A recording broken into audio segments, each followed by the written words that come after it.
At the moment, we've got an M4 iPad Pro available to us, but new rumors have some info for those waiting for the M5 iPad Pro, and I would say that expectations are high, but people have a lot of questions. Now, sorry to reuse this phrase again, but it's very apt here. I just talked about this in my iPhone Pro versus Samsung S24 Ultra video, but it's like, is this going to be an evolution?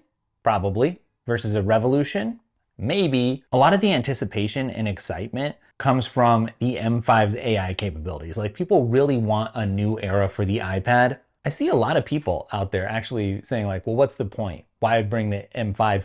And if you're thinking to yourself like, I didn't even need the M4, so the M5 is not really going to appeal all that much beyond just like maybe some future proofing sort of stuff, I think that speaks to a bigger almost problem that we have on the iPad side of things in general, which is like, the chip is nice, the upgrade is nice, but what can you do with this? Like driving a car, you upgrade the engine, but you still have the speed limit or the traffic congestion. It's like, where can you really unload and unleash and put the pedal to the metal? Insert Marquez joke here. Real quick before we get any further, all my courses are on sale for 50% off for a very limited time, end of the year sale. And I'm only advertising it on this channel, so you're lucking out. Get out on the sale before it's gone. Linked up down below. And it's like, even if the chip and the hardware make enormous gains, and it turns out to be more revolutionary than evolutionary, well, okay, but what can you do with it that's different than what you could do with the M4 or even the M3? So really the main thing about this rumor that we're getting is if it's accurate, and we're not getting an M5 iPad Pro until the fall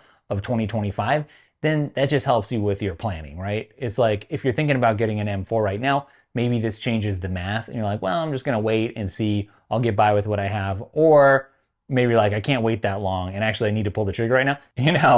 We can have that debate all day long about, could the M5 maybe be your desktop replacement? But let's just measure the sentiment out there. Here's somebody who's like, Apple's gonna put a supercomputer cluster in your iPad before letting you have greater functionality in iPad. Someone's like, M5 Ultra iPad Pro, but you have to use iPad OS 17. What's kind of funny, if this all pans out to be true, is that the next iPad Pro probably won't be the first thing to get the M5. Anytime Apple waits a really long time in between updates, it tells you that there's not a lot there on the revolution side of the equation. Here's one thing I do know. Whatever iPad I have, I want to put a Paperlike on it. I love it. I can't use it without it. I can, but I don't like it. There's something about a Paperlike that just makes writing, handwriting, sketching, whatever it is that you're doing with the Apple Pencil so much better. And the new version with the nano dots, it still keeps everything on your screen nice and clear. So if you're optimizing for Apple Pencil use, you've got to think about getting a Paperlike.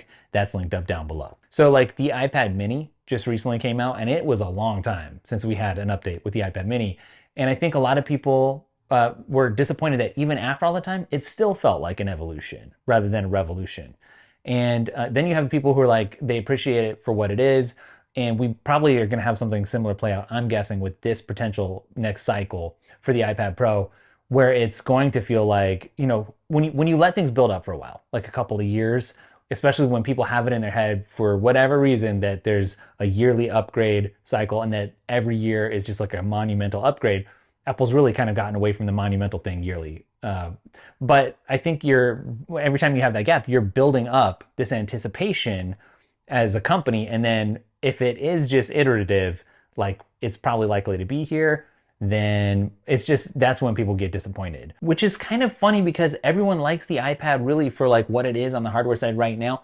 But if Apple did nothing with the hardware for like 2 years, but instead only gave you really, really meaningful updates on the iPad OS side of things, then people will go really nuts, I feel like. Because even if you look at it like just tablets to tablets, you look at Android tablets and just the specs, the power, the performance. I'm not talking about the usability or the OS.